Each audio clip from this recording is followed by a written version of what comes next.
Have you ever sat in a meeting, listened to a completely disastrous plan, looked around the room at these incredibly smart, highly paid people, and realized nobody's going to say a single word? Yeah, everyone just kind of nods, takes notes. Maybe they even schedule a follow-up meeting about how to best implement this obvious disaster. Right. And we usually think people stay quiet in those moments just to protect their jobs.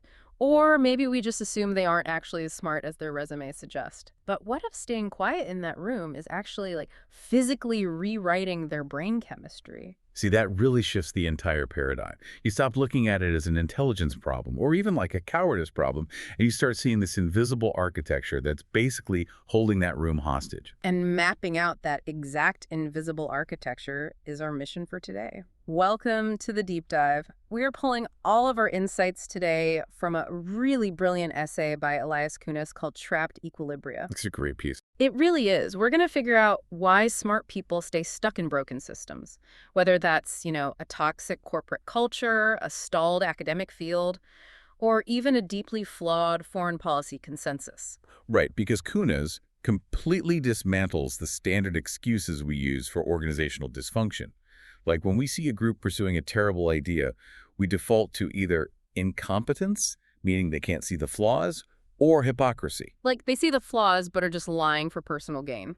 Exactly. But neither of those actually fits reality. Take academic departments or high-level regulatory agencies. I mean, these places actively select for the most credentialed, articulate, high IQ people on the planet. So yeah, sweeping it under the rug as just incompetence doesn't really hold up. And the hypocrisy theory falls apart the moment you try to fix the system by exposing the lie. Because if they were just hypocrites, well, pointing out the contradiction would make them pivot. Right, they'd be like, oh, you caught us, let's fix it. But Kudas points out that after massive systemic failures, think the 2008 financial crisis or the replication crisis in psychology, exposing the failure didn't break the consensus. It actually often made those groups tighten their ranks. They defend the broken system even harder. Exactly. So if it's not stupidity and exposing the hypocrisy doesn't work, what is actually going on? Kunis argues the real answer is a structural trap he calls concentric capture. So let's break this down. How does a system actually capture a person? Well, it happens when a specific cluster, say your department at a university or your political movement, manages to bond four critical axes of your life so tightly together that disagreeing with the group literally threatens your fundamental survival. Okay, and Kunis lays out these four axes as epistemic, status, material, and coordination. Status, material, I get. That's your reputation and your paycheck, your grants, your platform, right? Yeah, the tangible stuff. And coordination makes sense too. That's your network of peers, your friends, maybe even, the social circle your spouse belongs to. But what does he mean by the epistemic axis in this context? So epistemic basically refers to the boundaries of what you are allowed to believe and what you must treat as obvious to even be taken seriously by the group. Oh, interesting. It's the core set of premises that act as like the password to enter the room. Okay, let me pause you there. If you lose favor with your peers because you start loudly disagreeing with the boss's core premises, obviously your career takes a hit. That's just standard networking, isn't it? I mean, sociologists have talked about social and cultural capital for decades, like Pierre Bourdieu's whole concept of habitus. Right, Bourdieu is the classic reference here. So why is Kunis calling this a unique, inescapable trap? It's because of the shape of the fall. Traditional sociology, like Bourdieu's concept of converting cultural capital into economic capital, usually describes a smooth curve. If you lose a bit of cultural cachet, you might see a proportional dip in your economic standing. You can manage that risk. Like a sliding scale. Exactly. But Kunis highlights that concentric capture is entirely different. It's a cliff edge. So the consequences aren't proportional at all. Not at all. If a scientist in a highly captured field publishes a paper questioning the foundational dogma, she doesn't just lose a few polite invitations to dinner.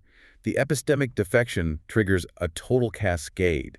First, her grant renewals are denied. So the material axis breaks. Right. And because her funding dried up, her status plummets. Her colleagues quietly stop recommending her grad students for jobs. Suddenly, the coordination axis shatters. Her friends distance themselves because associating with her actually lowers their own status. Oh, wow. So the losses just feed on each other. Yeah, accelerating into a total collapse across all four axes, usually within months. It's basically like a Jenga tower. You try to swap out the one block labeled belief, and because the structure is so tightly bonded, The entire tower, your money, your friends, your reputation, it just crashes to the floor all at once. And because that cliff edge is so steep, the people inside the system adapt. They have to. Which brings us to the psychology of the people actually living inside the Jenga tower, because Kunis categorizes them into three distinct populations: the core, the periphery, and the boundary actors. These are crucial to understand. Yeah, understanding how these three groups operate is vital, especially if you ever want to change a broken organization. So let's look at the people at the very top first. The group Kunis calls the core. These are the apex actors. They're completely fused with the system, both in their identity and their status. And the most important takeaway about the core is that they are entirely sincere. Wait, sincere? Yes, they aren't secretly plotting to uphold a lie. The biological mechanism Kunis uses to explain that sincerity is honestly fascinating. It has to do with how the brain allocates its energy budget. Right, because our brains are essentially prediction machines trying to conserve energy. In a highly captured group, the easiest way to predict how people will react to you and to ensure a smooth social interaction is to simply adopt the shared beliefs of the group. That makes sense. If you secretly harbor a dissenting thought, your brain has to work overtime. Every single meeting, every email, every coffee break requires you to, calculate how to hide your true thoughts. So you are constantly generating internal friction. Yes, exactly. And that friction requires actual metabolic energy to sustain. Your brain is literally burning calories to maintain two conflicting realities. That sounds exhausting. It is. So over a period of months or years, the brain employs a process called metabolic pruning. To save energy, it quite literally deletes the dissenting pathway. The core sincerely defends the broken system because the alternative thought has been physically pruned from their working memory. They don't see the flaws because their brain decided it was just too expensive to keep looking at them. Precisely. That really reframes how you look at leadership in a dysfunctional company. But not everyone has their dissent pruned away. There is a second group Kunis identifies, the periphery. These are the people who still see the flaws, but they stay quiet. Yeah, they are trapped in what the political scientist Timur Kuran calls preference falsification. They keep two sets of books, basically, one public, one private. Keeping two sets of books. Yeah. The periphery knows the system is broken, but they also see that cliff edge trap clearly. They know they can't afford to lose their grants or their social circles, so they play along. The essay highlights a really specific study that perfectly illustrates the psychological toll this takes. It looked at a political purge in Shanghai back in 2006. Yeah, that study is a perfect example. Researchers looked at wealthy, highly educated public sector employees during this tense political period. And the findings were stark. If you only looked at their public behavior, these employees actually increased their expressed support for the regime. They cheered louder, essentially. Exactly. But the researchers also measured their private, anonymous metrics. And what did the private data show? Their emotional well-being and their confidence in the future had absolutely plummeted.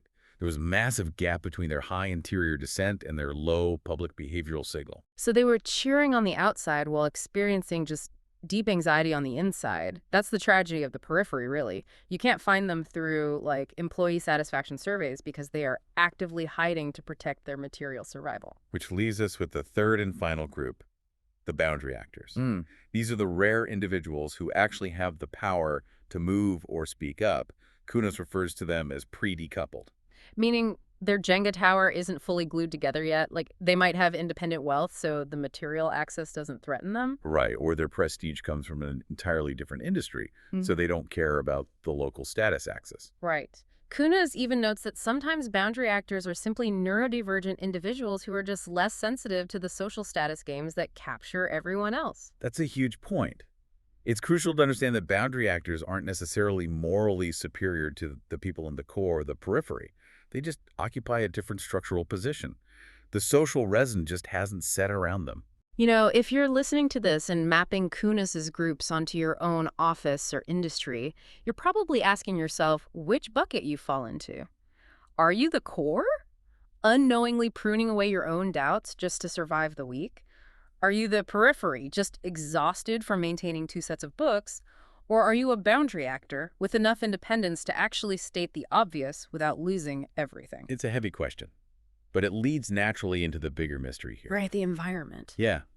If human psychology is universal and we all naturally sort into these three buckets under pressure, why do some entire industries stay trapped in dysfunction for decades, while a field like say technology seems to reinvent itself every 5 years. It has to be something about the rules of the game in those fields. Kunis divides these environments into two main types, rigid solid and viscous fluid. The difference really comes down to how quickly reality punishes a bad idea. So let's look at the rigid solid conditions first, because that's where the traps are deadliest. So a trap solidifies when two specific conditions are met. First, a single cluster must monopolize all four of those axes we talked about. They have to control all the funding, all the hiring, and all the prestigious awards. Okay, what's the second condition? Second, external feedback from the real world must be incredibly slow. Yeah. The essay uses fundamental theoretical physics as a primary example of this, specifically looking at the dominance of string theory. Right. Drawing from Lees-Molin's analysis, Kunis uses this as a perfect structural example of a rigid solid environment. Because in fundamental theoretical physics, the math is so advanced that getting actual empirical feedback, like building a particle accelerator to prove a theory, can take 30 or 40 years. Wow, so reality literally isn't pushing back on a daily basis? Precisely. Yeah. Because external feedback is delayed for decades, the field becomes gated entirely by conformity and peer review. To get tenure, you need evaluations from the senior people in the field, who are all string theorists. The grants, the citations, the prestige are all controlled by one network. The axes are tightly monopolized, and reality is just too slow to intervene.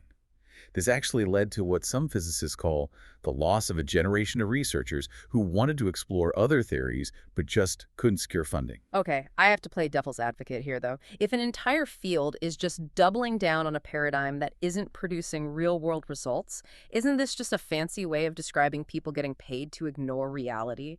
I mean, think about the bankers before the 2008 crash. They kept writing toxic mortgages because the bonuses were huge. Do we really need a complex four-axis psychological theory to explain good old-fashioned greed? That's a great question, and Kunis addresses that directly. He distinguishes concentric capture from simple rent extraction. In public choice theory, rent extraction is exactly what you described, people acting in bad faith to secure a financial windfall. And yeah, sometimes it is just greed. Right. But concentric capture steps in to explain the paralysis when that financial rent is far too thin to justify the behavior. Okay, so if the money isn't astronomical, but the people are still stubbornly defending a failing system, that's when you know you're looking at a capture trap. Yes. When people are sinking their entire careers into a dead-end paradigm without the promise of a massive Wall Street bonus, simple corruption just doesn't explain it. You need the deep, sincere, cognitive lock-in of the core to understand why they won't let go. That makes total sense. And you can really see the difference when you contrast that with what Kunis calls viscous fluid environments. These are fields where the trap simply cannot form. Software engineering is a great example. Think about the rapid shift to agile methodology or the sudden dominance of deep learning in AI. Those fields transformed globally in just a few years. And the defining feature of a viscous fluid environment is fast empirical feedback. In software, the code compiles and runs, or it crashes. You can't bluff a server. Exactly, you really can't. When deep learning models started shattering performance records on visual recognition benchmarks, the old guard of traditional AI couldn't just deny the results. Reality intervened immediately. You didn't have to wait 30 years for a particle accelerator. Right. Because the feedback was fast and undeniably external, the incumbent cluster couldn't monopolize the epistemic axis. The cost surface changed instantly, and the old status hierarchy was forcibly repriced by reality. Which brings us to the most actionable part of this entire deep dive. We understand how the Jenga tower is built, we know who lives inside it, and we know the environments that allow it to stand. But for the listener who is currently stuck inside a rigid solid trap, dealing with the leadership team that has metabolically pruned away all better alternatives, how do you actually break the trap? Well, the first rule of breaking a trapped equilibrium is realizing that you cannot argue your way out of it. Kunis is really emphatic about this. Explaining harder does not work. You cannot logic the core out of a position they didn't logic themselves into. That is such a hard pill to swallow for a lot of people. It is. But breaking the trap actually requires external triggers. And he outlines 3 specific mechanisms of rupture. The first is legible scandals. These are failures so massive and so simple that outsiders can understand them without needing the core to interpret the data for them. The essay brings up the collapse of Theranos as a structural example. Theranos is a perfect illustration. The company had built a massive captured cluster. They had former secretaries of state on their board, massive media prestige, billions in funding. They controlled the status and material axes tightly. But the core product, the blood testing machine, literally did not do the thing it was supposed to do. It was a binary failure. Right, you don't need a PhD in pathology to understand that giving patients fake medical results is fraud. Once the investigative journalism pierced the bubble, the scandal was legible to the general public. The captured cluster inside the company couldn't spin it or absorb it, and the equilibrium ruptured. Exactly. The second trigger Kunis identifies is a repricing shock. This occurs when the external environment drastically changes the cost of maintaining the group's shared belief. The macroeconomic shift of the 1970s is a classic example of this. Oh, right. Because for decades, the Keynesian economic consensus was the undisputed core of the financial world. But then stagflation hit. You had high inflation and high unemployment simultaneously, which the dominant model said just shouldn't happen. And the reality stagflation hit people's wallets. The external cost of holding the Keynesian frame became too high for policymakers to ignore, and the sheer economic pressure repriced the dominant theory within a decade, basically forcing a shift to a new paradigm. And then there's the third trigger, which is shifting the cost surface. This one is particularly relevant to social and cultural movements. The essay looks at the #MeToo movement to explain this, because for years there was uncoupled awareness. Whisper networks existed, people knew about the abuses, but mere awareness didn't break the trap. In fact, just raising awareness often makes a defensive cluster harden its boundaries and retaliate. Yeah. Exactly. What caused the actual rupture wasn't just new information. It was that multiple substrates shifted simultaneously. The legal risks changed, the media environment became receptive to the stories, and the social status cost of defending the abusers suddenly skyrocketed. The actual cost surface of the behavior changed overnight. Yes, it became too expensive across all four axes to maintain the old silence. But Kunis includes a massive warning here, and this is where so many reform movements fail. Rupturing a broken system does not mean a better system automatically takes its place. That is vital. Escaping the trap does not guarantee a safe landing. Kunis uses two historical examples to demonstrate the difference between a successful rupture and a disastrous one. Look at the collapse of the Soviet Union. When that captured equilibrium finally broke under its own weight, it was a rupture without replacement. The cluster just dissolved into a void. Right, because there was no pre-built alternative system ready to catch the institutions, it led to a chaotic decade of oligarchic plundering and just economic stumbling. The Jenga tower fell, but there were no new blueprints on the table. Exactly. Now contrast that with the shift away from central economic planning in the West. The essay points to the Mont Pelerin Society, which is a group of economists and philosophers. They spent 30 years quietly building alternative university departments, launching independent academic journals, and funding think tanks. So they spent decades basically building a completely parallel Jenga tower in the shadows. Exactly. So when the repricing shock of 1970s stagflation hit and the old system ruptured, they had an alternative substrate completely ready to deploy.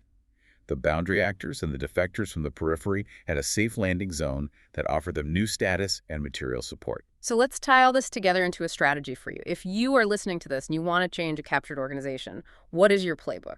Kunis gives some very clear takeaways based on these mechanics. Right. Step one is skip the core. Stop scheduling meetings to try and persuade the people at the very top. Their brains have metabolically pruned the alternative to save energy. Presenting them with evidence of failure just triggers their immune response. Yeah, it basically just proves to them that you are not a team player, and it accelerates your own exile. Exactly.